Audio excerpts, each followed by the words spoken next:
O nwere onye na-asị m ihe m kwuru maka forgiveness, na-asị onye maa gị tụgharịa gụrụ mkpụrụ aka anyị n'ụbọchị ya. Ekwuru m ekwu, onye maa gị, ọ bụghịzi mgbe nke Jizọs ya, ọ sị gị maa gị tụgharịa ka ọ makwa gị. Ọ maa gị ịtụgharịa gụrụ mkpụrụ aka anyị n'ụbọchị ya n'aka, aka nkwụkwa na nke ahụ. Mana ihe m chọrọ ịgwakwu n'ofu aka ha bụ, forgive them, but give them 100 years.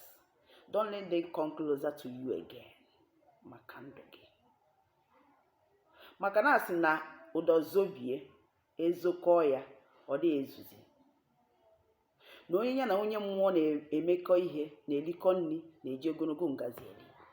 Ọ ịnụ ka ọ bụ buru okwu. Na-egbu oge mma n'ahụ, onye ya nacha apa mma ga-adị. Ịnụ ka ọ bụ buru okwu. So mụrụ anya ka azụ. Forgive them. Don't let them come closer to you. Give them 100 years.